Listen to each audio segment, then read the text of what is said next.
بسم الله، السلام عليكم ورحمة الله. جولتنا هنا في سبنس في فرع 6 أكتوبر، في مول سيتي سكيب. أنا أول حاجة جايبها لكم كده شنط رمضان أو كراتين رمضان. سعر الكرتونة دي 149 150 جنيه يعتبر. ودي أسعار الزيت الموجودة. بتتراوح بقى سعرها من 55 لفوق وانتي طالعة كده على حسب اللتر. معانا هنا برضو زينة رمضان، دي الصواني. الصينية دي اللي هي بتاعت السحور، بتاعت الفطار، تقدمي عليها فاكهة، تقدمي عليها يميش، أي حاجة. دي أسعار الحاجة الموجودة بتاعت رمضان، فوانيس والنور وكل الإضاءة والحاجات بتاعت الكهرباء بتاعت رمضان. ودي حاجة كده زي الطبلة كده بتاعت المسحراتي. هنا بقى المفارش. المفارش اهي بأشكالها وأنواعها بقى. انا كنت عامله لكم جوله في المرشدي، كانت فيها برضو حاجات من كده، بس انا السنه دي عامله لكم في سبنس، وان شاء الله هصور لكم في اماكن تانية باذن الله. ودي المخده اللي هي على شكل دميه كده، بتبقى فيها رجلين، وبتبقى شخصيات رمضان، شخصيات رمضانيه كده، بتكون جميله في منتهى الجمال برضو اهي.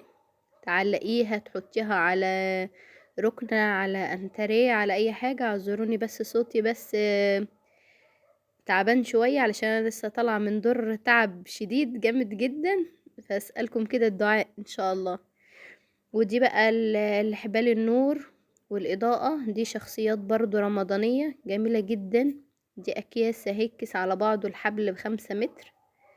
في منها فوانيس زي ما انتوا شايفين كده، إضاءة، دي كلها للإضاءة. وفي منها الفوانيس الحجم ده اهو. وفي منها برضو أشكال تانية. أنا في إيدي الورقة دي، كنت جايبة حاجات من المول، بس انا خدت ورقة ورحت معلقة الاكياس بتاعتي برا، وخدت الورقة دي، فانا نسيت وماسكاها في ايدي اللي انا كنت بوريلكوا بقى الحاجة. هنا ندخل على المفارش برضو بتاعت السفرة. دي مفارش السفرة اهي، 1.5 متر. المفرش حوالي 1.5 متر كده. وده هنا كده بقى الحاجات بتاعت الزينة كلها، ده مفرش ومعاه 2 كيس خدادية اهو. ده حلو قوي برضو، وخامته قطن كده جميل جدا، عجبني قوي اهو. قطيفة، مفرش قطيف. وهنا الشنط برضو ب149، يعني ب150 جنيه الشنطة.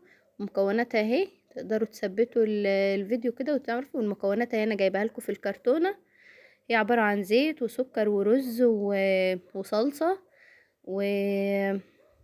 وفول تقريبا، وسمنة. فيها كذا حاجة يعني اساسيات حلوة قوي، عجبتني. وده البلح بقى بانواعه، وده اللوز والبندق اللي بقشره اهو. ده يعني ده الاسعار بقى بتاعته.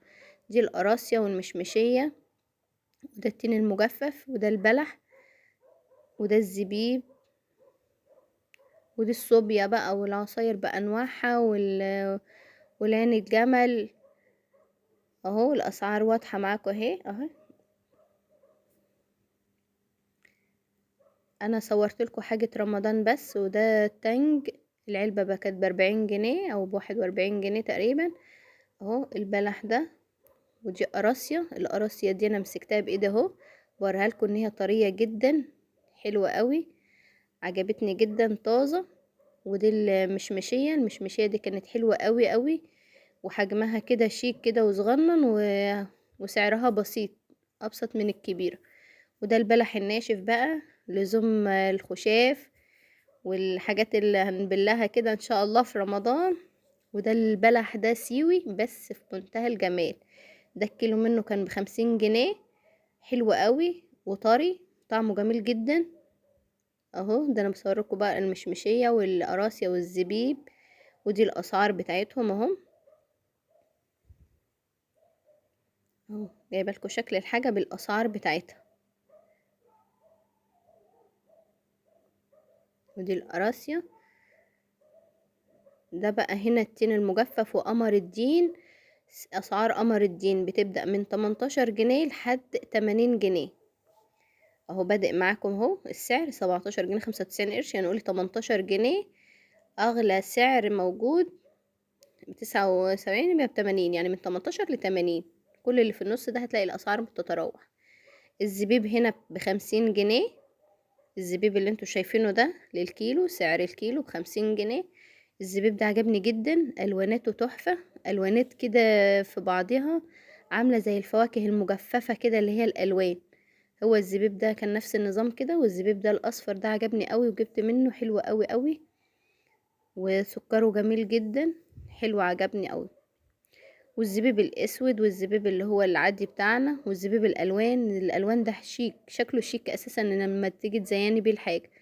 وده هنا بقى البقوليات، كل انواعها برضو، العدس والترمس والفول والبصاره، كل حاجه. وكل حاجه هنا بقى مغلفه بتاخدي الكيس بالوزن.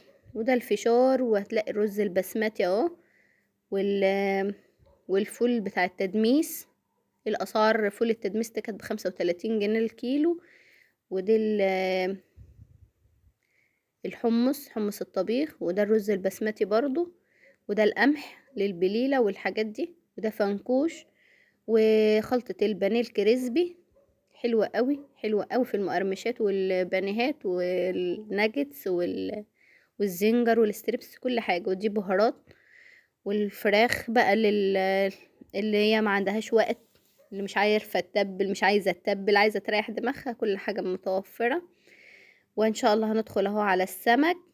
السمك برضو بكل انواعه واشكاله واسعاره قدامكم اهو.